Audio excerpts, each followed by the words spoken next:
السلام عليكم ورحمة الله وبركاته.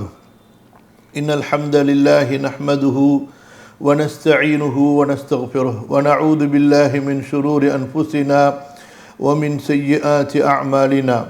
من يهده الله فلا مضل له ومن يضلل فلا هادي له. أشهد أن لا إله إلا الله وحده لا شريك له وأشهد أن محمدا عبده ورسوله. يا أيها الذين آمنوا اتقوا الله حق تقاته ولا تموتن إلا وأنتم مسلمون. وبعد فإن أصدق الحديث كتاب الله وخير الهدي هدي محمد صلى الله عليه وعلى آله وصحبه وسلم وشر الأمور محدثاتها وكل محدثة بدعة وكل بدعة ضلالة. رب زدني علما رب اشرح لي صدري ويسر لي أمري اللهم علمني ما ينفعني وانفعني بما علمتني وزدني علما. الله سبحانه وتعالى நமக்கு இந்த வகுப்பிலே அருள் புரிய வேண்டும், பரக்கத் செய்ய வேண்டும். நாம் கற்பதை நம்முடைய மறுமை வாழ்க்கைக்காக அல்லாஹு தஆலா ஆக்கி அருள வேண்டும். நம்முடைய ஈமானை அதிகப்படுத்த வேண்டும், நல்ல கல்வியை நமக்கு அதிகப்படுத்த வேண்டும். அல்லாஹுடைய பயத்தையும் அல்லாஹுவின் மார்க்கத்திலே உறுதியாக இருக்கக்கூடிய இஸ்திகாமத்தையும் சபாத்தையும் அல்லாஹு தஆலா எனக்கும் உங்களுக்கும் நமது சந்ததிகளுக்கும் அதிகப்படுத்தி தர வேண்டும் என்று அல்லாஹ்விடத்திலே துஆ செய்தவனாக இந்த வகுப்பை ஏற்றுக்கொள்ளும்படி அல்லாஹ்விடத்திலே அவனுடைய அழகிய திருப்பெயர்களை கொண்டு வேண்டியவனாக அல்லாஹுடைய மார்க்கத்தோடு வாழ்ந்து அல்லாஹுடைய மார்க்கத்தின் மீதே மரணிப்பதற்குரிய நற்பாக்கியத்தை சஆதத்தை எனக்கும் உங்களுக்கும் நமது சந்ததிகளுக்கும் வேண்டியவனாக இந்த வகுப்பை ஆரம்பம் செய்கிறோம். அல்லாஹ் சுப்ஹானஹு வ தஆலா ஏற்று அருள் புரிவானாக. மதிப்பிற்குரிய சகோதரர்களே, சகோதரிகளே, மதிப்பிற்குரிய மாணவிகளே, அல்ஹம்துலில்லாஹ், சூரத்துல் பலதுடைய விரிவுரையை நாம் படித்ததற்கு பிறகு இந்த சூறாவிலிருந்து நாம் பெற வேண்டிய படிப்பினைகள் என்ன, பாடங்கள் என்ன என்பதை நாம் பார்த்து வருகிறோம். இதுவரை அல்ஹம்துலில்லாஹ் 20 படிப்பினைகளை, பாடங்களை நாம் பார்த்தோம். இன்ஷா அல்லாஹ் இன்று ஒரு 10 படிப்பினைகளை முடிந்த அளவு பார்ப்போம். இன்னும் பல படிப்பினைகள் இருக்கின்றன. வரக்கூடிய அமர்வுகளில் அல்ஹம்துலில்லாஹ் அவற்றை பார்த்து நிறைவு செய்ய அல்லாஹு தஆலா உதவி செய்வானாக. ஆமீன். 21வது படிப்பினை, நல்ல கவனிங்க. அதாவது இந்த படிப்பினைகளை நாம் சொல்லும் பொழுது உங்களுக்கு அந்த சூரா மனசில் இருக்கணும். சூறாவுடைய அந்த வசனங்களும் அந்த வசனங்களுடைய பொருள்களும் மனதில் அப்படியே கண்ணுக்கு முன்னாடி இருக்கணும். அப்போ தான் எந்தெந்த படிப்பினை எந்தெந்த வசனத்தினுடைய கருத்திலிருந்து எடுக்கப்படுகிறது என்பது உங்களுக்கு நல்லா புரிய வரும். இல்லைன்னா இது பாட்டுக்கு உங்கள் தலைக்கு மேலே போயிட்டே இருக்கும். சரியா? கவனிங்க. 21வது, மனிதனிடம் இருக்கின்ற எல்லா அருட்கொடைகளும் அல்லாஹுவின் அருளினால் அவனுக்கு கிடைக்க பெற்றவையாகும். அல்லாஹ் சுப்ஹானஹு வ தஆலா இந்த சூரால அலம் நஜஅல் லஹு ஐனைனி வ லிசானன் வ ஷஃபத்தைன் என்று மனிதனுக்கு நினைவூட்டுகிறான். அலம் நஜஅல் லஹு ஐனைனி வ லிசானன் வ ஷஃபத்தைன் என்று அல்லாஹு தஆலா மனிதர்களுக்கு அவனுடைய அருளை நினைவூட்டுகின்றான். ஆக இந்த இடத்திலே சொல்லப்பட்ட 2 கண்கள், உதடு, நாவு, இது மட்டும்தானா அல்லாஹுடைய அருட்கொடை என்றால், உதாரணத்திற்காக அல்லாஹு தஆலா குறிப்பிடுகின்றான், மனிதனிடத்தில் இருக்கக்கூடிய எல்லா அருட்கொடைகளும், அது அவனுடைய உடல் உறுப்புகளாக இருக்கட்டும், நல்லா புரிஞ்சு கொள்ளுங்க, நம்முடைய உடல் உறுப்புகளாக இருக்கட்டும். நம்ம உடலில் எத்தனை உறுப்பு இருக்குன்னு எண்ண முடியுமா? இன்றைக்கு வரைக்கும் உலகத்தில் இருக்கக்கூடிய மருத்துவர்கள் எல்லாம் ஒன்று சேர்ந்து மனிதனுடைய உடலில் இருக்கக்கூடிய உறுப்புகளை அவர்கள் என்ன நினைத்தாலும் எண்ணி முடிக்க முடியாது. புதுசாக கண்டுபிடிச்சிக்கிட்டு இருக்கிறாங்க. இப்போ கை, கால், கண்ணு, மூக்கு, காது, அதே போல் முடி, எலும்பு, இப்படி நம்ம வெளி உறுப்புகளை பார்த்து சொல்லலாம். நம்முடைய உடலுக்குள்ளார எவ்வளவு நரம்புகள் இருக்கின்றன, எவ்வளவு உறுப்புகள் இருக்கின்றன. சுப்ஹானல்லாஹ். நம்முடைய கண்ணுக்குள்ளார எவ்வளவு உறுப்புகள் இருக்கின்றன, எவ்வளவு கருவிகள் இருக்கின்றன. அல்லாஹ் தான் அறிஞ்சவன். படைச்ச ரப்புல் ஆலமீன் தான் அறிந்தவனை தவிர மனிதர்களால் சூழ்ந்து அறிந்து கொள்ள முடியாது.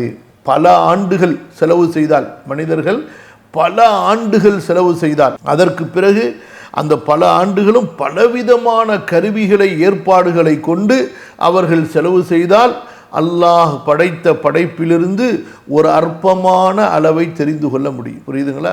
அப்போ மனிதனுடைய அறிவு எவ்வளவு சிறியது, அல்லாஹுடைய அறிவும் அவனுடைய படைத்தலும் எவ்வளவு பெரியது என்பதை நாம் புரிய வேண்டும். சரி, இப்போ அல்லாஹ் சுப்ஹானஹு வ தஆலா நமக்கு உடல்ல கொடுத்திருக்கக்கூடிய உறுப்புகள். சரி, அதற்கு பிறகு இந்த உலகத்தில் நாம் அனுபவிக்கக்கூடிய நிஅமத்துகள், அதற்கு பிறகு நம்முடைய உறுப்புகளை கொண்டு நாம் தேடிக்கொள்ளக்கூடிய இறை அற்கொடைகள், இவை எல்லாமே அல்லாஹ்வின் புறத்திலிருந்து தான். இப்போ நீங்கள் சம்பாதிக்கிறீங்க, அல்லாஹ் கொடுத்ததுன்னு நம்ம சொல்கிறோம். ஏன் இந்த சம்பாத்தியத்தை எந்த கரத்தை கொண்டு இந்த சம்பாத்தியத்தை செல்வத்தை எந்த கரத்தை கொண்டு சம்பாதித்தீர்கள்? அல்லாஹ் கொடுத்த கரத்தை கொண்டு. எந்த அறிவை கொண்டு நீங்கள் சம்பாதித்தீர்கள்? அல்லாஹ் கொடுத்த அறிவை கொண்டு. அதனால எல்லாமே அல்லாஹ் கொடுத்தது தான். நாமும் அல்லாஹ் நமக்கு கொடுத்தது தான். நம்மிடத்தில் இருப்பதும் அல்லாஹ் நமக்கு கொடுத்தது தான். இப்போ இந்த அலம் நஜஅல் லஹு ஐனைனி வ லிசான வ ஷஃபத்தைன் என்ற இந்த ஆயத்தை ஓதும் பொழுது நம்முடைய உள்ளம் அப்படியே அல்லாஹ்வுக்கு சரண்டர் ஆயிடணும். யா அல்லாஹ், நான் எனக்கு சொந்தமானவன் அல்ல, என் நப்சு எனக்கு சொந்தமானதல்ல, எனது உடல் எனக்கு சொந்தமானதல்ல, நான் உனக்கு சொந்தமானவன், நான் உனக்கு முழுமையாக உரிமை உள்ளவன், நானும் என்னுடைய உறுப்புகளும் நான் சம்பாதித்ததும் என்னுடைய அறிவு எல்லாமே உனக்கு சொந்தமானது. இதை நம்ம புரியணும். புரியுதா? இன்னா லில்லாஹி வ இன்னா இலைஹி ராஜிஊன் என்ற அந்த இன்னா லில்லாஹி, நிச்சயமாக நாம் அல்லாஹ்விற்குரியவர்கள், வலில்லாஹி மா ஃபி ஸமாவாதி வ மா ஃபில் அர்த், இந்த ஒரு விஷயத்தை நாம் புரியணும். அப்போதான் நமக்கு அந்த ஈமான் யக்கீன் பரிபூரணம் அடையும். அல்லாஹுவின் மீது உண்டான ஈமான் யக்கீன் இருக்கிறதே, நான் அல்லாஹுவிற்கு சொந்தமானவன், நான் அல்லாஹுவின் அடிமை என்பதை புரியணும். அப்போதான் நம்ம சஜிதால கொஞ்சம் உயிர் வரும். நம்ம வைக்கக்கூடிய நோன்புகளில், கொடுக்கக்கூடிய தர்மங்களில், நம்ம வாழக்கூடிய காலத்தில் நம்முடைய ஈமானிய உணர்வுகளில் அந்த உயிர் என்பது இருக்கும். புரியுதா? ரப்பி ஸித்னி இல்மா அல்லாஹும்ம யஸ்ஸிர். கவனிங்க, மனிதனிடம் இருக்கின்ற எல்லா அருட்கொடைகளும் அல்லாஹுவின் அருளினால் அவனுக்கு கிடைக்கப்பெற்றவை ஆகும். சரி, 22வது, இது புரிஞ்சிச்சுங்களா எல்லாருக்கும்? 22வது அருட்கொடை, அல்லாஹ் வழங்கிய அருட்கொடைகளை நன்மையான காரியங்களில் நல்ல வழிகளில் செலவு செய்ய வேண்டும். அல்லாஹு தஆலா என்னென்ன அருட்கொடைகளை மனிதனுக்கு வழங்கி இருக்கின்றானோ, புரியுதா, இந்த எல்லா அருட்கொடைகளையும் நாம் எதற்காக செலவு செய்ய வேண்டும்? நன்மைக்காக செலவு செய்ய வேண்டும், நன்மையான வழிகளிலே செலவு செய்ய வேண்டும். அப்போ இந்த யக்கீன் வந்தாதான் இந்த வழி நமக்கு லேசாகும். எந்த யக்கீனு? நானும் எனது செல்வங்களும் என்னுடைய உடல் வலிமையும் ஆற்றலும் அல்லாஹ்வுக்கு சொந்தமானவர்கள், அல்லாஹ் கொடுத்தது, அல்லாஹ்வுக்கு உரியவர்கள் என்ற அந்த யக்கீன் வரணும். அப்பொழுதுதான் மனிதன் அதை நன்மையில் செலவு செய்வான். அதனால தான் அல்லாஹ் சுப்ஹானஹு வ தஆலா வமா அத்ராக மல் அகபா ஃபக்கு ரகபத்தின் அவ் யுத்ஆமுன் ஃபி யௌமின் தி மஸ்கபத்தின் யதீமன் தா மக்ரபத்தின் அவ் மிஸ்கீனன் தா மத்ரபா. இது அல்லாஹ் தஆலா ரெண்டாவது சொல்றான். முதல்ல என்ன சொல்றான்? அலம் நஜஅல் லஹு ஐனைன், அதாவது எந்த கண்ணை கொண்டு இவன் சம்பாதிக்கிறானோ, எந்த நாவை கொண்டு பேசி திறமையா சம்பாதிக்கிறானோ, படிக்கிறதுக்கு நாக்கு தேவை, அதே போல் வேலை செய்கிறதுக்கு நாக்கு தேவை, சம்பாதிக்கிறதுக்கு நாக்கு தேவை, கண்ணு தேவை. இப்படி மனிதன் தன்னுடைய செல்வத்தை சம்பாதிப்பதற்கு தேவையான உறுப்புகளை அல்லாஹ் ரப்புல் ஆலமீன் சொல்லிவிட்டு, பிறகு அந்த உறுப்புகளின் மூலமாக சம்பாதித்த செல்வத்தை செலவு செய்யக்கூடிய பாதையை அல்லாஹ் சொல்லி காட்டுறான். இது எப்போ சாத்தியமாகும்? என்னுடைய உறுப்புகளும் அல்லாஹ் கொடுத்தது, அப்போ அந்த உறுப்புகளை கொண்டு நான் சம்பாதித்தது அல்லாஹ் கொடுத்தது என்ற யக்கீன் வந்தாதான் அந்த சம்பாத்தியத்தை அல்லாஹ் சொல்லக்கூடிய வழியில் செலவு செய்வான். அந்த சம்பாத்தியத்தை அல்லாஹு தாலாவிற்கு விரும்பக்கூடிய வழியிலே அடியான் செலவு செய்வான். இல்லை என்றால் காரூன் சொன்ன மாதிரி இன்னமா ஊதீதுஹு அலா இல்மின் இன்தி, என்னுடைய திறமையால் இது எனக்கு கிடைக்கப்பட்டது, இது என்னுடைய செல்வம், நான் விரும்பிய வழியில் கொடுப்பேன், இல்லை என்றால் தடுப்பேன், எனது விருப்பம் என்று தன்னுடைய ஆடம்பர வாழ்க்கைக்கு இந்த செல்வத்தை எல்லாம் கொட்டி வீணாக்கிவிட்டு தன்னுடைய ஆடம்பர வாழ்க்கைக்காக பிறகு மறுமையிலே வரும்பொழுது வெறும் கையாக, கை செய்தப்பட்டவனாக மனிதன் வருவான். கவனிக்குமா? அப்ப 22வது படிப்பினை என்ன? அல்லாஹ் வழங்கிய அருட்கொடைகளை நன்மையான காரியங்களில் நல்ல வழிகளில் செலவு செய்ய வேண்டும். அதான் அல்லாஹ் சுப்ஹானஹு வ தஆலா சுட்டி காட்டுறான். யுத்ஆமுன் ஃபீ யௌமின் தி மஸ்கபத்தின் யதீமன் தா மக்ரபா. அந்த வசனங்கள்ல அல்லாஹு தாலா கொடுத்த நிஅமத்துகளின் மூலமாக மனிதன் சம்பாதித்த செல்வங்களை அல்லாஹ்விற்கு பிரியமான நன்மையான வழிகளில் செலவு செய்ய வேண்டும். அதன் மூலமாக இந்த மனிதன் தான் மறுமையில நிரந்தர வாழ்க்கையில அவன் பலன் பெற போகிறான். சரியா? அப்ப அற்ப இந்த உலக வாழ்க்கையினுடைய சுகம் இன்பத்திற்காக மனிதனே உனக்கு அல்லாஹ் கொடுத்த அருட்கொடைகளை வீணாக்கி விடாதே. உன்னுடைய மறுமையுடைய நிரந்தர வாழ்க்கையில நீ இன்பமா, நீ சுகமா, நீ சந்தோஷமா இருப்பதற்காக இந்த செல்வங்களை செலவு செய்து வா என்று அல்லாஹு தஆலா அவனுக்கு உணர்த்துகிறான். கவனிங்க, 23வது படிப்பினை. அல்லாஹ் வழங்கிய அருட்கொடைகளை, அல்லாஹு தஆலா வழங்கிய அருட்கொடைகளை நல்ல வழிகளில் செலவு செய்வதுதான் அல்லாஹுவின் பொருத்தத்திற்கும் வெற்றிக்கும் காரணமாகும். அல்லாஹ் சுப்ஹானஹு வ தஆலா இந்த சூராவுடைய இறுதியில சொல்றான், உலாயிக அஸ்ஹாபுல் மைமனா, உலாயிக அஸ்ஹாபுல் மைமனா. யாரை பற்றி அல்லாஹு தஆலா சொல்கிறான்? அல்லாஹு தஆலா வழங்கிய அருட்கொடைகளை எல்லாம் யாரு நல்ல வழியில செலவு செய்தாங்களோ, யாரு நல்ல வழியில் அல்லாஹ்வுக்கு பிரியமான வழிகளிலே செலவு செய்தார்களோ, அல்லாஹ்விற்கு பிரியமான வழிகளிலே செலவு செய்தார்களோ. கவனிங்க, அல்லாஹ் வழங்கிய அருட்கொடைகளில் 23வது, அல்லாஹ் வழங்கிய அருட்கொடைகளை நல்ல வழிகளில் செலவு செய்வதுதான் அல்லாஹுவின் பொருத்தத்திற்கும் வெற்றிக்கும் காரணமாகும். அல்லாஹ் சுப்ஹானஹு வ தஆலா இந்த கடைசி வசனத்தில், அதாவது இங்கிருந்து ஆரம்பிக்கிறான், மனிதனுக்கு அல்லாஹ் கொடுத்த அருட்கொடைகளை சொல்கிறான். அதுக்கு முன்னாடி அந்த அருட்கொடைகளை எல்லாம் பாவத்தில் மனிதன் செலவு செஞ்சதை அல்லாஹ் சொல்கிறான். இந்த அதாவது இப்படி பாவத்தில் செலவு செய்யே, நான் கொடுத்த அருட்கொடைகளை கொண்டு உறுப்புகளை கொண்டு நீ சம்பாதித்து விட்டு அதையெல்லாம் நீ இந்த நல்ல வழிகளிலே செலவு செய்திருக்க வேண்டுமே என்று அல்லாஹ் சொல்லிவிட்டு, யார் அல்லாஹ் கொடுத்த செல்வத்தை, யார் அல்லாஹு தஆலா கொடுத்த செல்வத்தை அல்லாஹ் காட்டிய வழிகளிலே செலவு செய்தார்களோ, ரப்புல் ஆலமீன் காட்டிய அந்த வழிகளிலே செலவு செய்தார்களோ அவர்களை அல்லாஹ் சுப்ஹானஹு வ தஆலா பொருந்தி கொள்கிறான். அதாவது அவர்கள் மீது அல்லாஹு தஆலா மகிழ்ச்சி அடைகிறான். பிறகு அல்லாஹு தஆலா என்ன கொடுக்கின்றான்? அவர்களுக்கு மறுமையினுடைய மகத்தான வெற்றியை கொடுக்கின்றான். இந்த விஷயத்தை கொஞ்சம் நல்லா தெளிவாக புரிஞ்சுக்குங்க, நம்ம மனசுல புரிய வைக்கணும். ஏன்னா நம்ம தெரிஞ்சுக்கிறது வேற, புரிகிறது வேற, உணர்றது வேற. என்ன விஷயம்? அதாவது இந்த உலக வாழ்க்கையில மனிதன் படிக்கிறான் அல்லது ஒரு வேலையை செய்யறான், சம்பாதிக்கிறான், நிறைய காசு, பணம், செல்வம், வசதி கிடைக்குது, பதவி கிடைக்குது, என்னென்னமோ கிடைக்குது மனுஷனுக்கு. இப்ப என்ன பார்க்கணும், நம்ம என்ன கவனிக்கணும்? எனக்கு கிடைத்த இந்த துன்யாவை கொண்டு நான் ஆகிரத்தை தேடினேனா? எனக்கு கிடைத்த இந்த துன்யாவை கொண்டு நான் ஆகிரத்தை தேடினேனா? என்னிடத்தில் இருக்கக்கூடிய இந்த அல்லாஹ் கொடுத்த அருட்கொடைகளை கொண்டு நான் மறுமை வாழ்க்கையை தேடினேனா? அதான் கேள்வி. அல்லாஹ் குர்ஆன்ல என்ன சொல்றான்? சூரா அல் கஸஸ் படிச்சு பாருங்க, கடைசி பகுதியை. வப்தகி ஃபீமா ஆதாக்கல்லாஹு தாரல் ஆகிரா ولا تنس نصيبك من الدنيا نصيبك من الدنيا وابتغ فيما آتاك الله الدار الآخرة. سورة القصص 77வது வசனம். وابتغ فيما آتاك الله الدار الآخرة ولا تنس نصيبك من الدنيا وأحسن كما أحسن الله إليك ولا تبغ الفساد في الأرض إن الله لا يحب المفسدين. سورة القصص 77வது வசனம் மனப்பாடம் செய்யுங்க இன்ஷா அல்லாஹ். இந்த 77வது வசனத்துல 4 அறிவுரைகளை அல்லாஹு தஆலா சொல்கிறான். கவனிக்குமா, 77வது வசனம் சூரா அல் கஸஸ்ல 4 உபதேசங்களை அல்லாஹு தஆலா சொல்கிறான். இது நம்முடைய இந்த படிப்பினையோட சம்பந்தப்பட்டது.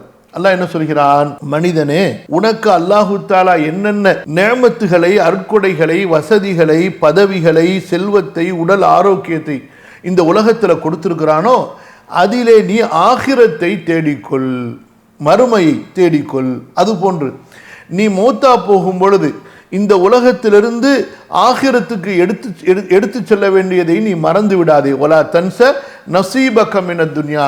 இந்த துன்யாவிலிருந்து நீ மௌத்தா போகும் பொழுது உன்னுடைய ஆகிரத்துக்கு அதிகமான செல்வங்களை நீ எடுத்து செல்றவனாக நீ இருக்க வேண்டும்.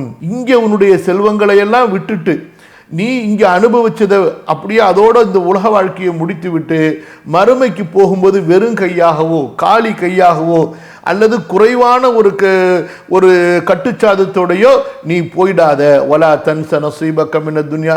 மூணாவது உபதேசம், அல்லாஹ் உனக்கு உதவி உபகாரம் செய்தது போன்று, அல்லாஹு தஆலா உனக்கு உதவி உபகாரம் நன்மைகள் கருணை காட்டியது போன்று, உனக்கு அவனுடைய அருட்கொடைகளை கொடுத்தது போன்று நீயும் பிறருக்கு உதவி உபகாரம் செய்வாயாக. அதாவது உனக்கு அல்லாஹ் கொடுத்த செல்வத்தை நீ மட்டும் அனுபவிச்சு நாசமாக்காம அல்லாஹ்வுடைய அடியார்களுக்கு அதை தானமாக வாரி வழங்கு. உதவி கேட்டு வரக்கூடியவங்க எல்லாருக்கும் என்ன முடியுமோ அந்த உதவியை நீ செய்ய. மூணாவது உபதேசம். நான்காவது உபதேசம், வலா தபகில் ஃபசாத ஃபில் அர்தி. பூமியில அநியாயம் அக்கிரமம் பண்ணிடாத, பூமியில குழப்பம் பண்ணிடாத, யாருக்கும் துரோகம் பண்ணிடாத, யாருக்கும் அநியாயம் செய்து விடாதே, யார் மீதும் நீ உன்னுடைய கடுமையை காட்டி விடாதே. உனக்கு சக்தி இருக்கு, ஆற்றல் இருக்கு என்பதற்காக நீ எல்லை மீறி விடாதே, குழப்பம் செய்து விடாதே. நிச்சயமாக அல்லாஹு தஆலா குழப்பம் செய்பவர்களை நேசிக்க மாட்டான். இப்ப இந்த வசனத்தை நீங்க எடுத்துக்கொண்டு நம்ம இந்த சூறால சொல்லப்பட்ட இந்த விஷயத்தை கொஞ்சம் சிந்திச்சு பாருங்க, உங்களுக்கு புரிய வரும். அதாவது அல்லாஹு தஆலா இந்த துன்யால நமக்கு கொடுத்திருக்கக்கூடிய எல்லாமே அவனுடைய அருட்கொடை. இந்த அருட்கொடைகளை நாம் என்ன செய்யணும்? அல்லாஹ்வுக்கு பிரியமான வழியில செலவு செய்யணும். சரியா? அப்படி செலவு செய்தால் என்ன கிடைக்கும் அதை புரிஞ்சுக்குங்க. இப்ப நம்முடைய நஃப்ஸ்ல என்ன இந்த ஷைத்தான் உட்கார வச்சிருக்கிறான்னு சொன்னா, எதுக்கு நீ செலவு பண்ணிக்கிட்டு, 4 பேர் நிறைய பேர் இருக்காங்க, அவங்க செலவழிப்பாங்க, நீ தான் எல்லாருக்கும் கொடுக்கணுமா அப்படின்னு ஒரு ஷைத்தான் வந்து சொல்லுவான். கவனமா கேட்குறீங்களா? இல்லை நீங்க எல்லாம் ஆளுக்கு ஒரு வேலை பார்க்குற மாதிரி தெரியுது. நீங்க எல்லாரும் உட்காந்து பாடத்தை கவனமா பொறுமையா கேட்டாதான் எனக்கு சொல்ல வரும். புரியுதா? நீங்க என் முன்னாடி உட்காந்துருக்காட்டியும் நீங்க இங்க ஆடியோவை ஆன் பண்ணிட்டு ஊருக்கு அதை பேசிக்கிட்டு அங்க இருந்தீங்கன்னு சொன்னால் எனக்கு இங்கே சொல்கிறதுக்கு விஷயம் விளங்க வராது. புரியுதா? நிறைய விஷயங்களை யோசிச்சுக்கிட்டு வர்றேன். அதனால் எந்த தரிசில் உட்காந்தாலும் சரி அந்த தரிசில் கவனத்தை கொடுங்க. புரியுதா? இது ஏமா அந்த ஃபாத்திமா பர்வீன்கிறவங்க ரொம்ப நேரமாக கையை தூக்கிட்டே இருக்காங்க, என்ன பிரச்சனை அவங்களுக்கு? விஷயத்துக்கு வரும். நம்ம மண்டையில் ஷைத்தான் எப்படிலாம் உட்கார வச்சிருக்கிறான். ஒரு ஷைத்தான் என்ன சொல்லுவான், என்ன நீ மட்டும்தானா உலகத்தில் இருக்கிற, நிறைய அவங்கவுங்க இருக்காங்க, அவங்கவுங்க கொடுத்துப்பாங்க, நீ உன் வேலையை பாரு அப்படின்னு ஒரு ஷைத்தான் சொல்லுவான். இன்னொரு ஷைத்தான் என்ன சொல்லுவான், நீ இப்படியே செலவு செஞ்சுக்கிட்டே போனா உனக்கு ஒரு தேவை வராதா, உனக்கு ஒரு நல்லது கெட்டது இல்லையா அப்படின்னு சொல்லி ஒரு ஷைத்தான் வருவான். இன்னொரு ஷைத்தான் என்ன செய்வான், குடும்பத்தை கொண்டு வருவான். உன்னுடைய பிள்ளைகள் இருக்காங்களே அவங்களுக்கெல்லாம் நீ கொடுக்கணுமே, உனக்கு அந்த தேவை வருமே குடும்பத்தில், அதுக்கு நீ செலவு செய்யணுமே, போதும் போதும் அப்படின்னு ஒரு ஷைத்தான் வருவான். இன்னொரு ஷைத்தான் வருவான். இந்த ஷைத்தான்லேயே ரொம்ப மோசமான ஷைத்தான். இவன் என்ன சொல்லுவான், நீ இப்படியே கொடுத்துக்கிட்டே போனால் ஃபக்கீர் ஆகிடுவியே, ஏழை ஆகிடுவியே, உனக்கு இல்லாமல் போயிடுமே அப்படின்னு ஒரு ஷைத்தான் சொல்லுவான். புரியுதா? இது எல்லாமே இப்லீசுடைய வேலைங்க. என்ன விஷயம், அல்லாஹுடைய பாதையில அடியான் கொடுப்பதின் மூலமாக அல்லாஹுடைய பொருத்தம் கிடைத்து விடுகின்ற காரணத்தினால அல்லாஹ் சுப்ஹானஹு வ தஆலா அந்த மனிதனுக்கு அவனுடைய செல்வத்தில் கொடுத்தது போக உள்ள செல்வத்தில் பறக்கச் செய்கிறான். அந்த செல்வம் வளர்ச்சி அடைகிறது, அவன் கொடுத்ததை விட அதிகமாக அவனுக்கு கிடைத்து விடுகிறது. தர்மத்துடைய ரகசியம் இதுதான். நீங்க எவ்வளவு கொடுப்பீங்களோ அதை விட அதிகமாக உங்களுக்கு அல்லாஹ் கொடுக்காமல் உங்களை மரணிக்க செய்ய மாட்டான். இந்த ரகசியத்தை புரிஞ்சுக்குங்க. அல்லாஹ் சுப்ஹானஹு வ தஆலா இந்த யக்கீனை நமக்கு கொடுக்கணும். இந்த யக்கீன், இந்த நம்பிக்கையை நமக்கு கொடுக்கணும். சஹாபாக்கள் இந்த நம்பிக்கையை பெற்றிருந்தார்கள். அதனால தான் அபூபக்கர் அப்படியே முழு செல்வத்தை கொண்டு வந்து ரசூலுல்லாஹ் ஸல்லல்லாஹு அலைஹி வஸல்லம் அவர்களுக்கு முன்னாடி வைத்தார்கள். உமருல் ஃபாரூக் பாதி செல்வத்தை கொண்டு வந்து வைத்தார்கள். உஸ்மானுல் கனி ரலியல்லாஹு அன்ஹு கேட்க கேட்க கொண்டு வந்து கொட்டி கொண்டே இருந்தார்கள். புரியுதா? இப்போ நமக்கு என்ன, நமக்கு இந்த பிரச்சனைலாம் இருக்கு. இவ்வளவு ஷைத்தானுடைய பேச்சை நம்ம கேட்குறோம், அல்லாஹ்வுடைய பேச்சை கேட்கறது இல்லை. அல்லாஹ் தான் சொல்றான், முஃமின்களே முஸ்லிம்களே, அஷ்-ஷைத்தானு யஇதுகுமுல் ஃபக்ர், ஷைத்தான் உங்களுக்கு வறுமையை கூறி பயமுறுத்துவான். அல்லாஹு தஆலா உங்களுக்கு ஃபضல், அவனுடைய மேலதிகமான செல்வத்தை கொடுத்து உங்களுக்கு வாக்களிக்கிறான் என்று அல்லாஹு தஆலா சொல்லி காட்டுகின்றான். சரியா? அப்போ அல்லாஹ்வுடைய பொருத்தம் கிடைக்கும். பிறகு என்ன கிடைக்கும்? மறுமையினுடைய மகத்தான வெற்றி கிடைக்கும். மறுமையினுடைய மகத்தான வெற்றி கிடைக்கும். எப்படி நம்முடைய தொழுகையின் மூலமாக நமக்கு மறுமை வெற்றி கிடைக்குமோ, எப்படி நம்முடைய திக்ரின் மூலமாக நமக்கு மறுமை வெற்றி கிடைக்குமோ, எப்படி நம்முடைய நோன்பின் மூலமாக நமக்கு மறுமை வெற்றி கிடைக்குமோ, அல்லாஹ்வுடைய அடியார்களே, அதே போல நம்முடைய தான தர்மங்களின் மூலமாக நமக்கு மறுமையினுடைய வெற்றி கிடைக்கும். சுப்ஹானல்லாஹ். அதனால தான் நீங்கள் ஒரு ஹதீஸை மிக பிரபலமாக கேள்விப்பட்டிருப்பீங்க, சஹீஹினுடைய ஹதீஸு, அல்லாவின் அடியார்களே நரகத்தை பயந்து கொள்ளுங்கள், இத்தகுன்னார் வலௌ பிஷிக்கி தம்ரா, ஒரு பேரீத்தம் பழத்தினுடைய ஒரு பிச்சு, அந்த பேரிச்சம்பழத்தை ரெண்டா பிச்சா ஷக்குன்னு சொன்னால் அது ரெண்டா பொழந்தீங்கன்னா அந்த ஒரு பகுதியை தர்மம் செய்தாவது, உங்களால் அதுதான் தர்மம் செய்ய முடியும். ஒரே ஒரு பேரிச்சம்பழம் இருக்குது, நீங்கள் சாப்பிட்றதுக்காக அந்த பேரிச்சம்பழத்தை வச்சுருந்தீங்கன்னா அதில் கொஞ்சத்தை தர்மம் கொடுத்துட்டு சாப்பிடுங்க, அதன் மூலமாக நரக நெருப்பிலிருந்து நீங்கள் பாதுகாக்கப்படுவீர்கள் என்று அல்லாஹ்வுடைய தூதர் ஸல்லல்லாஹு அலைஹி வஸல்லம் சொன்னார்கள். என்றால் தர்மத்தினுடைய முக்கியத்துவத்தை, தர்மத்தினுடைய அவசியத்தை நாம் புரிய வேண்டும். அதனால தான் இந்த சூராவினுடைய இறுதி அல்லாஹ் சுப்ஹானஹு வ தஆலா தர்மத்தோடு சம்பந்தப்படுத்துகிறான். புரியுதுங்களா? அதுக்காக வேண்டி தான் இவ்வளவு விவரமாக நம்ம சொல்கிறோம்.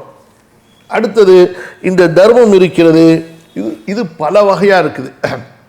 இந்த தர்மம் அல்லாஹ் வழங்கிய அருட்கொடைகளை அல்லாஹ்வுடைய பாதையில் செலவு செய்கிறது என்ற தர்மம் இருக்குது. இது ரொம்ப பல வகையாக இருக்குது. உங்களுடைய தாய் தந்தைக்கு கொடுப்பது நீங்கள் தர்மம், உங்களுடைய சகோதரர்களுக்கு நீங்கள் செலவு செய்வது தர்மம், உங்களுடைய சகோதரிகளுக்கு நீங்கள் செலவு செய்வது தர்மம், அவர்களுடைய பிள்ளைகளுக்கு நீங்கள் செலவு செய்வது தர்மம், உங்களுடைய தாய் தந்தையுடைய உறவினர்களுக்கு நீங்கள் செலவு செய்வது தர்மம், அவர்களுடைய தேவைகளை நிறைவேற்றுவது தர்மம், அதே போன்று எத்தீம்களுக்கு நீங்கள் செலவு செய்வது பெரிய தர்மம், அதே போன்று ஏழைகள் ஆதரவற்றவர்களுக்கு நீங்கள் செலவு செய்வது தர்மம், ஒரு மஸ்ஜிதை கட்டுவது உங்களுக்கு ஒரு தர்மம், அல்லது ஒரு கல்விசாலை பாடசாலையை கட்டுவது உங்களுக்கு ஒரு தர்மம். இப்படியாக மனிதன் அல்லாஹுடைய அருட்கொடைகளை செலவு செய்வதற்கு அல்லாஹ் சுப்ஹானஹு வ தஆலா அவனுக்கு முன்னாடி வழிகளை விசாலமாக்கி வச்சுட்டான். வழிகளை பாதைகளை அல்லாஹு தஆலா விசாலமாக்கி வச்சுட்டான். யாருக்கு எதில் முடியுமோ அல்ஹம்துலில்லாஹ் அவர்கள் அதிலே செலவு செய்து அல்லாஹுடைய பொருத்தத்தை தேட வேண்டும். கவனிங்க, 23வது படிப்பினை, அல்லாஹு தஆலா வழங்கிய அருட்கொடைகளை நல்ல வழிகளில் செலவு செய்வதுதான் அல்லாஹ்வின் பொருத்தத்திற்கும் வெற்றிக்கும் காரணமாகும். அல்லாஹ் வழங்கிய அருட்கொடைகளை எல்லாம் தனக்கு மட்டும் தடுத்து வைத்துக்கொண்டு, தனக்கு மட்டும் என்று தடுத்து வைத்துக்கொண்டு, அதே போன்று தன்னுடைய குடும்பத்தார்களுடைய சுகபோக வாழ்க்கைக்கு என்று தடுத்து வைத்துக் கொள்வதற்கிறதே, இது அல்லாஹ்வுடைய பொருத்தத்தை உங்களுக்கு தேடித்தராது, உங்களுக்கு வெற்றியும் தேடித்தராது. உங்களுடைய குடும்பத்தார்களுடைய பசியை போக்க, அவர்களுடைய கல்வி தேவைக்கு, அதே போல் அவர்களுடைய ஆரோக்கியத்திற்கு என்று அவசிய தேவைகளுக்கு நீங்கள் செலவு செய்வது உங்கள் மேலே ஃபர்து. அதே போன்று அவர்களுடைய வாஜிபான தேவைகளுக்கு செலவு செய்வது உங்கள் மேலே வாஜிப். அவர்களுடைய சுன்னத்தான தேவைகளுக்கு செலவு செய்வது உங்கள் மீது சுன்னா. அவர்களுடைய ஹராமான தேவைகளுக்கு அவர்களுடைய அற்ப ஆசைகளை நிறைவேற்றுவதற்கு ஆடம்பரமாக செலவு செய்வது என்பது இது உங்க மேல ஹராம் ஆயிடும். அதனால அல்லாஹ்வுடைய பொருத்தம் கிடைக்காது. எத்தனையோ பேர் பாருங்க, தன்னுடைய மகனுக்கு மகளுக்கு அவங்க விரும்புகிறாங்கன்னு சொல்லி ஆடம்பர திருமணம் செய்து வைக்கிறார்கள். அனாவசியமான பகட்டு செலவு செய்கிறார்கள் விளம்பரத்துக்காக வேண்டி. அல்லாஹ் பாதுகாக்கணும். நாளை மறுமையிலே இவையெல்லாம் கேள்வி கேட்கப்படக்கூடியதாக, விசாரிக்கப்படக்கூடியதாக ஆகிவிடும். அல்லாஹ் வழங்கிய எல்லா அருட்கொடைகளையும், ஒவ்வொரு அருட்கொடைகளையும் நல்ல வழிகளில் செலவு செய்ய வேண்டும். அல்லாஹ் உங்களுக்கு எதை கொடுத்திருந்தாலும் சரி, செல்வத்தை கொடுத்திருந்தா செல்வம், பதவியை கொடுத்திருந்தா அந்த பதவியின் மூலமாக உங்களுக்கு அல்லாஹு தஆலா ஒரு பதவி உடையவரிடத்தில் ஒரு மதிப்பு மரியாதையை கொடுத்திருக்கிறான். அதை நீங்கள் நல்ல வழியில் செலவு செய்யணும். மற்றவர்களுக்கு நல்ல சிபாரிசு செய்வதற்காக வேண்டி, மற்றவர்களுடைய தேவையை அந்த அதிகாரி இடத்துல நிறைவேற்றி கொடுப்பதற்காக வேண்டி அதுக்காக லஞ்சம் வாங்கக்கூடாது. அதே போல் அல்லாஹு தஆலா உங்களுக்கு கல்வி கொடுத்திருக்கிறான். அந்த கல்வியை நீங்கள் மற்றவர்களுக்கு கற்றுக் கொடுக்க வேண்டும். அல்லாஹு தஆலா உங்களுக்கு உடல் வலிமையை கொடுத்திருக்கிறான், நீங்கள் மற்றவர்களுக்கு உதவி செய்ய வேண்டும். இப்படி அல்லாஹுடைய அருட்கொடை உங்களுக்கு எது இருக்கிறது, அது காசாக இருந்தாலும், பணமாக இருந்தாலும், செல்வமாக இருந்தாலும், வசதியாக இருந்தாலும், பதவியாக இருந்தாலும், கல்வியாக இருந்தாலும், எதுவாக இருக்கட்டுமே, அதை நீங்கள் நல்ல வழியில் செலவு செய்ய வேண்டும். அப்பொழுது அல்லாஹுடைய பொருத்தம் உங்களுக்கு கண்டிப்பாக கிடைக்கும். அதே போல மறுமையினுடைய மகத்தான வெற்றி கிடைக்கும். 24வது, உடல் வலிமையும் செல்வ வசதியும் பதவியும் அதிகாரமும் மனிதனுக்குள் பெருமையை கொண்டு வந்துவிடும். அல்லாஹ் பாதுகாக்கணும். எங்கிருந்து வர்றோம் இந்த வசனம்? யகூலு அஹ்லக்து மாலல் லுபதா அயஹ்சபு அல்லம் யரஹு அஹத் வவாலிதி வமா வலத லகத் خلقنا الانسان في كبد அயஹ்சபு அல்லன் யக்திர அலைஹி அஹத். புரியுதா? இந்த வசனத்திலிருந்து எடுத்து பாருங்க. அங்கே வந்து நம்ம ஒரு சபப் நுசூல் சொன்னோம். என்ன சபப் நுசூல் சொன்னோம்? சபப் நுசூல் என்றால் குர்ஆன் வசனம் இறக்கப்பட்ட காரணம்.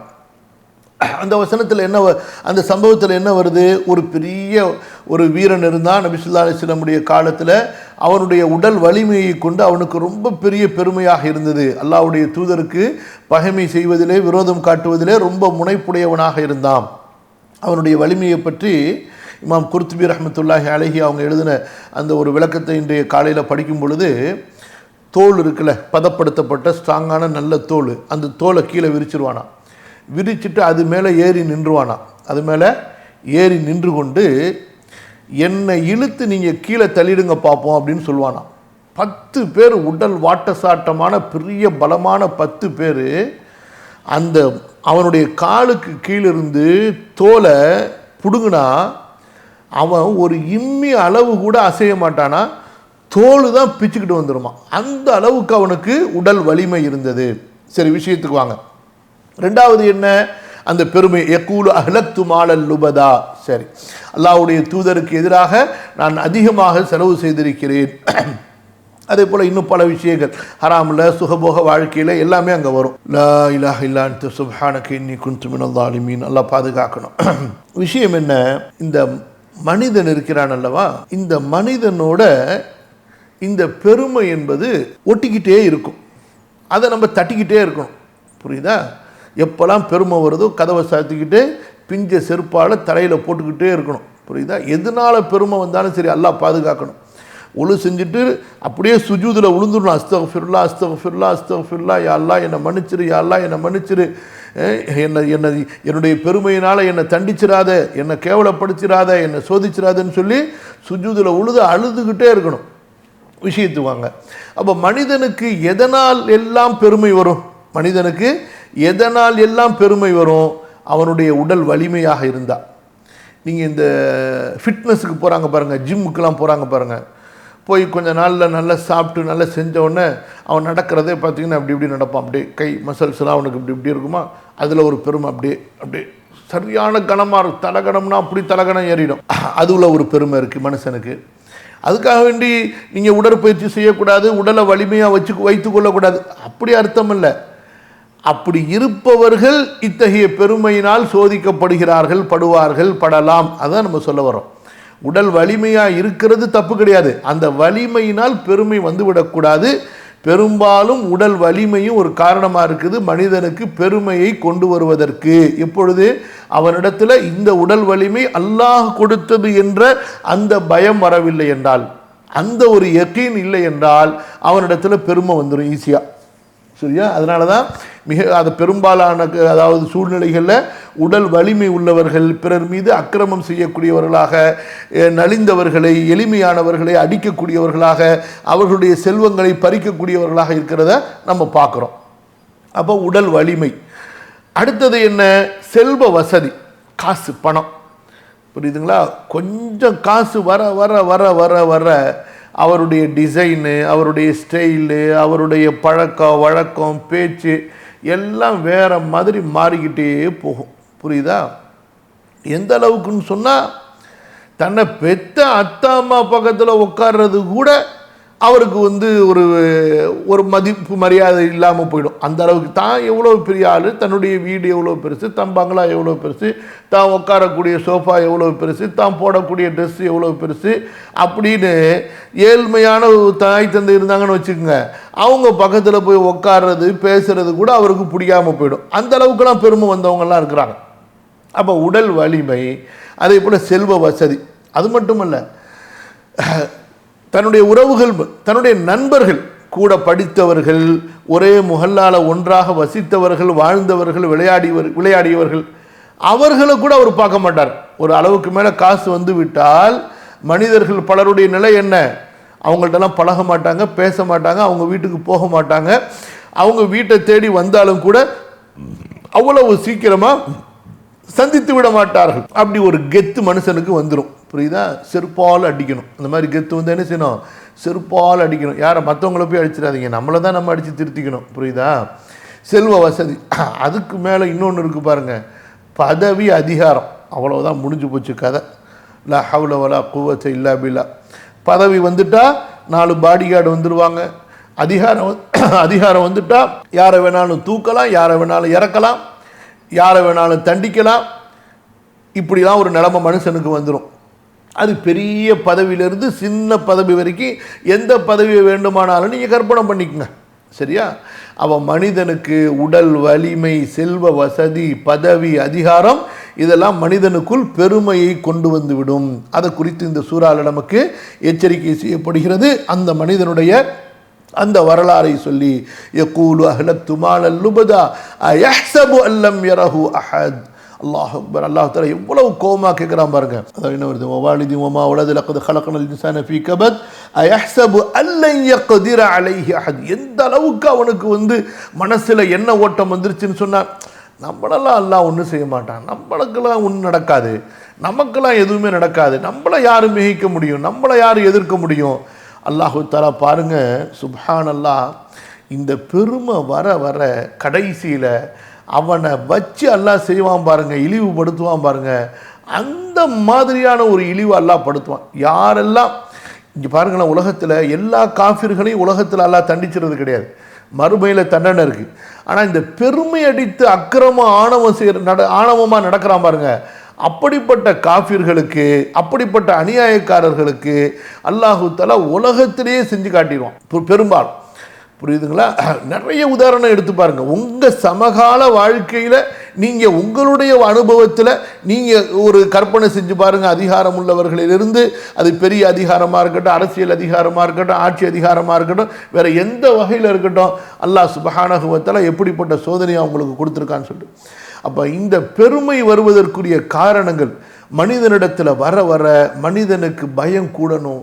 யா அல்லாஹ், இதனால் என்னுடைய உள்ளத்தில் பெருமை வந்துடக்கூடாது என்ற பயம் உடனே அவன் என்ன செய்யணும், தன்னுடைய உள்ளத்தை சுத்தப்படுத்தி இந்த பெருமையினுடைய இதை பெருமைக்கு காரணமாக்கி விடாமல், இதை மக்களுக்கு பணிவிடை செய்வதற்கு காரணமாக, அல்லாஹுவை திருப்திப்படுத்துவதற்கு காரணமாக்கிடணும். உடல் வலிமையையும் செல்வத்தையும் பதவியையும் அதிகாரத்தையும் எதற்கு மாற்றிவிடணும்? பெருமைக்கு வழியாக மாற்றிவிடாமல் அல்லாஹ்வுடைய பொருத்தத்தை தேடுவதற்கு, மக்களுக்கு பணிவிடை செய்வதற்கு வழியாக மாற்றிவிட வேண்டும். அப்படிங்க 25வது படிப்பினை, மனிதனின் அறியாமையின் மிகப்பெரிய வெளிப்பாடுதான் அவன் தான் அல்லாஹுவின் பிடியிலிருந்து தப்பித்து விட்டதாக நினைப்பது. புரியுதா? யதுன்னு அல்ல யக்திர அலைஹி அஹதுன் யகூலு வவாலிதி வமா வலத லக்கத் ஹலக்னல் இன்சான ஃபீ கபத் அயஹ்ஸபு அல்ல யக்திர அலைஹி அஹதுன். மனிதர்களில் ரொம்ப பேர், முஸ்லீம்கள்லையும் சரி, அதே போல் காஃபிர்களை சொல்லவே வேண்டியதில்லை, முஸ்லீம்களில் பல பேர் யார் மறுமையை மறந்தார்களோ, மார்க்கத்தினுடைய அறிவு இல்லையோ, அல்லாஹுடைய பயம் இல்லையோ, அத்தகைய முஸ்லீம்களுடைய நிலை எப்படி இருக்கிறது? அல்லாஹுவிடமிருந்து நம்ம தப்பித்து விட்டோம். அதாவது என்ன அர்த்தம்? நமக்கெல்லாம் ஒன்றும் நடக்காது. அதாவது வார்த்தைக்கு என்ன அர்த்தம்? அல்லாஹ்விடமிருந்து தான் தப்பித்து விட்டதாக நினைப்பது என்றால் என்ன? நேரடியாக அப்படி எல்லாரும் நினைச்சிறது கிடையாது. அப்படி சில பேர் இருக்கிறான், நேரடியாகவே ஃபிரௌனை போல, நம்ரூதை போல, காரூனை போல நினைக்கக்கூடியவர்களும் இருப்பார்கள். பெரும்பாலும் எப்படி நினைப்பார்கள்? நமக்கெல்லாம் ஒன்றும் நடக்காதுங்க, நம்ம செட்டில் ஆகிட்டோம், நமக்கு உடல் ஆரோக்கியம் இருக்குது, நம்ம கரெக்டாக சாப்பிட்றோம், கரெக்டாக ஃபிட்னஸாக இருக்கிறோம், நமக்கு டாக்டர் அட்வைஸ் கொடுத்துருக்கிறாரு, நம்ம மெடிசன் எடுத்துக்கிறோம், நம்ம க்ளீனாக போய்கிட்டு இருக்கிறோம், நம்ம உடலை செக் பண்ணிக்கிறோம், நம்ம மாதம் எல்லாமே நமக்கு கரெக்டாக இருக்குது. ஏங்க நம்ம கையில் 7 தலைமுறைக்கு சம்பாதிக்கிறதுக்கு காசு, 7 தலைமுறையில் உட்காந்து சாப்பிட்றதுக்கு காசு இருக்குது, நமக்கு இவ்வளோ பெரிய வியாபாரம் இருக்குது, நமக்கு இவ்வளோ பெரிய பங்களா இருக்குது, நமக்கு இவ்வளோ பெரிய வேலைக்காரங்க இருக்கிறாங்க. இப்படிலாம் மனுஷன் ஒரு கற்பனைக்கு, ஒரு மெதப்புக்கு நமக்கெல்லாம் ஒன்றும் நடக்காது, நமக்கெல்லாம் நம்ம செட்டில் அப்படின்னு நினைக்கிறான். அதான் இந்த அர்த்தம். அல்லாஹ்வின் பிடியிலிருந்து தப்பித்து விட்டதாக நினைப்பது. அல்லாஹ் பாதுகாக்கணும். ஒருபோதும் கிடையாதுங்க, ஒருபோதும் கிடையாது. அல்லாஹ் நாடினானே ஆனால் ஒரு நொடி தான் ஏழையை பணக்காரனாக ஆக்கிவிடலாம். ஒன்றுமே இல்லாமல், அடிச்சுவடே இல்லாமல் அல்லாஹ் சுப்ஹானஹு வ தஆலா அழித்து விடலாம். பூமியில் அல்லாஹு தஆலா தொடர்ந்து அவனுடைய அத்தாட்சிகளை காட்டி கொண்டுதான் இருக்கிறான். சனுரீஹிம் ஆயாத்தினா ஃபில் ஆஃபாகி வ ஃபி அன்ஃபுஸிஹிம். நாம் உலக கோடிகளிலே நம்முடைய அத்தாட்சிகளை காட்டி கொண்டுதான் இருக்கிறோம். எத்தனை பூகம்பங்கள் வந்தன, நிலநடுக்கங்கள் வந்தன, மனிதர்களை அப்படியே முழுங்கி கொண்டு சென்று விட்டன. எத்தனை கடல் சீற்றங்கள் வந்தன, மனிதனை அப்படியே கடலுக்குள் அள்ளி கொண்டு சென்று விட்டன. மனிதனை மட்டுமல்ல, அவன் சேர்த்து வைத்திருந்த செல்வங்களையும் சேர்த்து வாரி சுருட்டி கொண்டு சென்று விட்டன. எத்தனை நில சரிவுகள் வந்து கொண்டிருக்கின்றன வந்தன, அப்படியே மனிதனை தனக்குள் அப்படியே செரித்து, அதாவது மனிதனை சாப்பிட்டு செரித்து விடுகின்றன. அதே போல மழை, அல்லாஹு அக்பர், பெய்து பெய்து பெய்து மனிதனையும் அவன் சம்பாதித்து வைத்திருக்கக்கூடிய செல்வங்களையும் அப்படியே கண்ணுக்கு முன்னால் அடித்து செல்கின்றன. அல்லாஹு அக்பர். புரியுதா? உயர்ந்த கோபுரங்கள், மனிதன் கட்டிய வீடுகள், மாளிகைகள் அப்படியே அவனை கீழிருந்து, அப்படியே தரைக்கு கீழிருந்து அப்படியே அந்த மண்ணை அரிச்சு அந்த கட்டடத்தை தலகீழ கவுத்து அள்ளிட்டு போயிடுது. அல்லாஹு அக்பர். புரியுதா? அதனால ஒருபோதும் மனிதன் அல்லாஹ்வுடைய பிடியிலிருந்து தப்பித்து விட்டதாக நினைத்து விடக்கூடாது. பெரும்பாலானவர்கள் இப்படி நினைக்கிறார்கள். இது எதனுடைய வெளிப்பாடு? மனிதனுடைய அறிவின்மை. மனிதன் எவ்வளவு முட்டாளா இருக்க, அறியாமையில் இருக்கிறான் என்பதற்குண்டான நிலைப்பாடு. அவன் படித்திருந்தாலும் சரி, அவன் பெரிய புத்திசாலியாக தன்னை காட்டிக்கொண்டாலும் சரி, இதுதான் அவனுடைய மிகப்பெரிய அறியாமை. எது?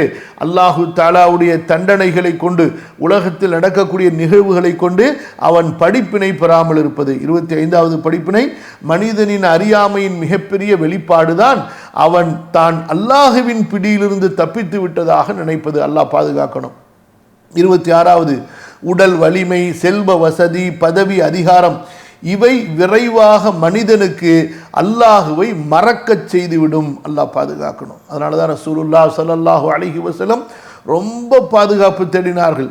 புரியுதுங்களா? அல்லாஹ்வுடைய சட்டத்தை மீறச் செய்யக்கூடிய செல்வத்திலிருந்து ரசூலுல்லாஹ் ஸல்லல்லாஹு அலைஹி வஸல்லம் பாதுகாப்பு தேடினார்கள். அதே போல குர்ஆனும் ஹதீஸும் இந்த அதிகாரம் உள்ளவர்களுக்கு கடுமையான எச்சரிக்கை கொடுக்கிறது. அந்த ஆட்சி அதிகாரம் கொடுக்கப்பட்டவர்களுக்கு கடுமையான உபதேசம் கொடுக்கப்படுகிறது அல்லாஹ்வுடைய இந்த மார்க்கத்தில். சரிங்களா? ஏனென்றால் இதன் மூலமாக மனிதன் அல்லாஹுவை வெகு விரைவாக மறந்து விடுகிறான். உடல் வலிமை, செல்வம், வசதி, பதவி, அதிகாரம் இவை விரைவாக மனிதனுக்கு அல்லாஹுவை மறக்க செய்து விடுகின்றன. அடுத்து 27வது, மனிதன் எதை கொண்டு பெருமையடித்து மக்கள் மீது அதை வைத்து அக்கிரமம் செய்வானோ அந்த மனிதனுக்கு கண்டிப்பாக அல்லாஹ் சுப்ஹானஹு வ தஆலா தகுந்த பாடத்தை புகட்டுவான். இதுவும் அந்த முந்தைய வசனங்கள்ல இருந்தான். அப்போ அல்லாஹ் சுப்ஹானஹு வ தஆலா அந்த மனிதனை என்ன செய்வான்? எப்படி இழிவுபடுத்த முடியுமோ இழிவுபடுத்தி அல்லாஹ் ரப்புல் ஆலமீன் இந்த உலகத்தில் அவனுடைய உயிரை வாங்குவான். கேவலப்படுத்தாம அல்லாஹ் விட மாட்டான். உங்களுடைய சுற்று வட்டாரங்களை நீங்க பாருங்களேன், கண்டிப்பா அல்லாஹ் சுப்ஹானஹு வ தஆலா வகதாலிக நுவல்லி பஅதல் ஸாலிமீன பிபஅதின், அநியாயக்காரர்களில் ஒருவர் மூலமாக நாம் கண்டிப்பாக தண்டிப்போம் என்று அல்லாஹ் சொல்கிறான்.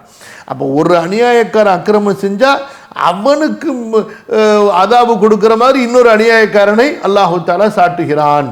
அப்போ மனிதன் எதை கொண்டு பெருமையடித்து மக்கள் மீது அதை வைத்து அக்கிரமம் செய்தானோ அந்த மனிதனுக்கு கண்டிப்பாக அல்லாஹ் சுப்ஹானஹு வ தஆலா தகுந்த பாடத்தை புகட்டுவான். அது எப்போ புகட்டுவான்? அதுக்கு ஒரு லிமிட், காலம் அல்லாஹ் வச்சிருக்கிறான். புரியுதா? இன்றைக்கு இந்த காசா மேலே இந்த இஸ்ரேலும் அமெரிக்காவும் சேர்ந்து இவ்வளவு அக்கிரமம் பண்ணுறாங்களே, இருக்கு, ஒரு தவணை இருக்கு, ஒரு பார்டர் இருக்கு. அல்லாஹு தஆலா பொறுமையாளன். அல்லாஹு தஆலா நம்மிடத்தில் எதையோ எதிர்பார்க்கிறான். நம்மிடத்தில் அல்லாஹு தஆலா ஷஹீதுகளை எதிர்பார்க்கிறான். நம்முடைய ஈமான் அல்லாஹு தஆலா சோதிக்கிறான். நம்முடைய யக்கீன் அல்லாஹ் சோதிக்கிறான். அவங்களை சுற்றி இருக்கக்கூடிய முஸ்லீம்களை அல்லாஹ் சோதிக்கிறான். நீங்கள் என்ன செய்வீங்க? நீங்கள் அவங்களுக்கு கை கொடுப்பீங்களா, அல்லது நீங்கள் அவங்கள காலவாரி விடுவீங்களா, நீங்கள் அவங்களுக்கு துணை நிற்பீங்களா, அல்லது நீங்கள் அவங்களுக்கு துரோகம் செய்வீங்களா? எல்லாம் நமக்கு சோதனை. புரியுதுங்களா? அல்லாஹு தஆலாவிடத்தில் எல்லாம் ஒரு ஹிக்மத்தின் அடிப்படையிலே இருக்கிறது. ஹிக்மத்தும் பாலிகத்துன். புரியுதா? அவ மனிதன் எதை கொண்டு பெருமை அடித்து மக்கள் மீது அதை வைத்து அக்கிரமம் செய்தானோ அந்த மனிதனுக்கு கண்டிப்பாக அல்லாஹ் தகுந்த பாடத்தை புகட்டுவான். 28வது படிப்பினை, மனிதன் எத்தகைய உடல் வலிமை உள்ளவனாக இருந்தாலும், செல்வ வசதி உள்ளவனாக இருந்தாலும், அறிவு ஞானியாக இருந்தாலும், உலக பதவியின் உச்சத்தில் இருந்தாலும் அவன் தன் மீது ஆற்றல் பெற முடியாது. அவன் மீது முழு ஆற்றல் பெற்றவன் அல்லாஹ்தான். அதாவது மனிதன் தனது நோயை தடுக்க முடியாது, தனது உடல் பலவீனத்தை தடுக்க முடியாது, உறுப்புகளில் ஏற்படும் தேய்மானத்தை தடுக்க முடியாது, தனது வயோதிகத்தை தடுக்க முடியாது, தனது மரணத்தை தடுக்க முடியாது. அயஹ்சபு அல்ல யக்திர அலைஹி அஹதுன்னு அந்த அல்லாஹு தஆலா அந்த மனிதனை பார்த்து கேட்கலாம் பாருங்க. இதுதான் நம்ம புரிய வேண்டியது. நம்முடைய உடல் எவ்வளவுதான் வலிமையாக இருந்தாலும், நம்ம இடத்துல எவ்வளவுதான் காசு பணம் இருந்தாலும், நம்ம பெரிய அறிவாளி புத்திசாலியாக இருந்தாலும், அதே போல் உலகத்தில் பெரிய அதாவது சக்தி உள்ள அரசனாகவே நம்ம ஆகிவிட்டாலும் சரி, நம்ம உடல் மேலே நமக்கு சக்தி இருக்குதா அதை கண்ட்ரோல் பண்ணுறதுக்கு? நம்முடைய உடலை பாதுகாக்க நமக்கு வலிமை இருக்கானா? முடியாது. புரியுதா? நோய் வந்தால் மருந்து சாப்பிடலாம், அதுக்கு தான் நமக்கு வலிமை அல்லாஹ் கொடுத்துருக்குறான். நோய் வராமல் தடுக்க முடியுமா? முடியாது. அதே போல் நீங்கள் நல்ல ஃபிட்னஸாக திடகாத்திரமாக எல்லாம் ஆரோக்கியமாக இருந்தீங்க, அல்லாஹு தஆலா நீங்கள் ஃபிட்னஸ் செய்கிறதையே அந்த உடல் திடகாத்திரத்துக்காக நீங்கள் செய்யக்கூடிய எக்ஸசைஸ் உடல் பயிற்சியே அல்லாஹ் உங்களுக்கு சோதனையாக்கலாம். டாக்டர்கிட்ட போனால் சொல்லுவார், தம்பி நீங்கள் இதை செஞ்சு செஞ்சு உங்கள் உள்ளார உள்ள நரம்புலாம் தேஞ்சு போச்சு, அது ஒரு அளவுக்கு தான் தம்பி, நீங்கள் கொஞ்சம் ஓவராக செஞ்சிட்டீங்க, இதுக்கு மேலே இந்த நரம்பு வேலைக்கு ஆகாது, இந்த முட்டு தேஞ்சு போச்சு, அது தேஞ்சு போச்சு, ஜவ்வு போச்சு, முடிஞ்சு போச்சு கதை. என்ன செய்வீங்க? ஒரு ஜவ்வு போனால் 6 மாதங்க அந்த ஜவ்வை ரீப்ளேஸ்மெண்ட் பண்ணி அதை சரி பண்ணுறதுக்கு 6 மாதம் கால் நடக்க முடியாமல் கிடந்தவங்கலாம் இருக்காங்க. புரியுதா? நம்முடைய சரி எல்லாம் ஆயிட்டீங்க. நீங்கள் 15 வயசுலேருந்து 35 வயசில் இருக்கிற உடல் வலிமை அல்லது 40 வயசில் இருக்கிற உடல் வலிமை உங்களுக்கு 50 வயசில் இருக்குமா? உங்களை அறியாமல் பலவீனம், சோர்வு, உங்களை அறியாமல் உங்களுக்கு ஒரு இயலாமை வந்துவிடும். அதே இது 60 வயசில் 70 வயசில் 80 வயசில் கை கால ஆடி போயிடும், தளர்ந்து போயிடும், கண் பார்வை மங்கி போயிடும், கையில் பிடிக்க முடியாது, பேசுகிறத மறந்துடுவோம், நம்முடைய பேச்சு நினைவில் வராது. எவ்வளவு பெரிய குழப்பங்கள் நமக்குள் இருக்கின்றன. அதனால் மனுஷனுக்கு இந்த பெருமை, இந்த அகம்பாவம் வந்துடக்கூடாது. அல்லாஹ் என் மீது ஆற்றல் பெற முடியாது, நான் அல்லாஹ்வுடைய பிடியிலிருந்து தப்பித்து விடுவேன் என்ற எண்ணம் ஒருபோதும் வந்துவிடக்கூடாது. அல்லாஹுவை நினைத்தவனாகவே, அல்லாஹுவை பயந்தவனாகவே வாழ வேண்டும். மனிதன் எத்தகைய உடல் வலிமை உள்ளவனாக இருந்தாலும், செல்வ வசதி உள்ளவனாக இருந்தாலும், அறிவு ஞானியாக இருந்தாலும், உலக பதவியின் உச்சத்தில் இருந்தாலும் அவன் தன் மீது ஆற்றல் பெற முடியாது. அந்த மனுஷன் மேலேயே அவனுக்கு ஆற்றல் கிடையாது. அவன் மீது முழுமையாக ஆற்றல் பெற்றவன் யாரு? அல்லாஹ் ஒருவன் தான். அதாவது மனிதன் தனது நோயை தடுக்க முடியாது, தனதுடைய உடல் பலவீனத்தை தடுக்க முடியாது, உறுப்புகளில் ஏற்படுகின்ற தேய்மானத்தை தடுக்க முடியாது, தனது வயோதிகத்தை தடுக்க முடியாது, இறுதியாக தன்னுடைய மரணத்தை தடுக்க முடியாது. சுப்ஹானல்லாஹ். 29வது படிப்பினை, அல்லாஹுவின் பார்வையும் ஆற்றலும், அல்லாஹுவின் பார்வையையும் ஆற்றலையும் யாரும் மிகைத்து விட முடியாது. அதாவது அல்லாஹ்விடத்திலிருந்து எஸ்கேப் ஆகிட முடியாது. அல்லாஹ் அதாவது என்ன அல்லாஹ் பார்க்க, நான் ஒரு செயலை செஞ்சேன், அது அல்லாஹ்வுக்கு தெரியாது, அது அல்லது நான் ஒரு இடத்துக்கு ஒரு லெவலுக்கு வந்துட்டேன், இனிமே அல்லாஹ் என்னை எதுவுமே செய்ய முடியாது, அஸ்தக்ஃபிருல்லாஹ் அலீம், இப்படிப்பட்ட எண்ணம் யாருக்கும் வந்துவிடக்கூடாது. அது அல்லாஹு தஆலா இந்த சூறால நமக்கு எச்சரிக்கை செய்கிறான். அல்லாஹுவின் பார்வையையும் ஆற்றலையும் யாரும் மிகைத்து விட முடியாது என்று. புரியுதுங்களா? 30வது படிப்பினை, அல்லாஹு தஆலா நமது உடலில் உள்ளும் புறமும் படைத்திருக்கின்ற உறுப்புகளை சிந்திக்க வேண்டும். அலம் நஜஅல் லஹு ஐனைனி வ லிசானன் வ ஷஃபத்தைன், ஒவ்வொரு உறுப்பு எப்படி நேர்த்தியாக சிறப்பாக படைக்கப்பட்டுள்ளது என்றும் அதன் நன்மைகள் என்ன என்றும் சிந்தித்து அல்லாஹுவின் அறிவையும், அல்லாஹுடைய அறிவையும் வல்லமையையும் நாம் போற்றி புகழ வேண்டும். அல்ஹம்துலில்லாஹ் அல்ஹம்துலில்லாஹ் அல்லாஹ் அக்பர் என்று அல்லாஹ்விற்கு நன்றி செலுத்த வேண்டும். தொழுகையின் மூலமாக, நோன்பின் மூலமாக, தர்மங்களின் மூலமாக, இன்னும் நம்முடைய நாவினால் அல்லாஹுவை புகழ்வதின் மூலமாக. இன்ஷா அல்லாஹ் மீதம் இருக்கக்கூடிய மற்றும் பல படிப்பினைகளை நம்ம இன்ஷா அல்லாஹ் அடுத்த அமர்வில் பார்ப்போம். அல்லாஹ் சுப்ஹானஹு வ தஆலா எனக்கும் உங்களுக்கும் இந்த வகுப்பிலே அருள் புரிவானாக, பரக்கத் செய்வானாக, நேர் வழியிலே நம்மை உறுதிப்படுத்துவானாக. இன்ஷா அல்லாஹ் கேள்வி பதில் இருந்தால் நம்ம நாளைய அமர்விலேயோ அல்லது அடுத்த நாளை மறுநாள் அமர்விலே பார்ப்போம். அஸ்தக்ஃபிருல்லாஹ் அல்-அஸீம் லீ வ லக்கும் ஃபஸ்தக்ஃபிருஹு இன்னஹு ஹுவல் கஃபூருர் ரஹீம். ரப்பனா ஆத்தினா ஃபித் துன்யா ஹஸனா வ ஃபில் ஆখিরাতি ஹஸனா வ கினா அஸாபன் நார். ربنا ظلمنا أنفسنا وإن لم تغفر لنا وترحمنا لنكونن من الخاسرين. ربنا أوزع لنا أن نشكر نعمتك التي أنعمت بها علينا وأن نعمل صالحا ترضاه وأدخلنا في جناتك وأصلح لنا في ذرياتنا ربنا هب لنا من أزواجنا وذرياتنا قرة أعين وجعلنا للمتقين إماما صلى الله وسلم على نبينا محمد وعلى آله وصحبه أجمعين والحمد لله رب العالمين سبحانك اللهم بحمدك أشهد أن لا إله إلا أنت أستغفرك وأتوب إليك.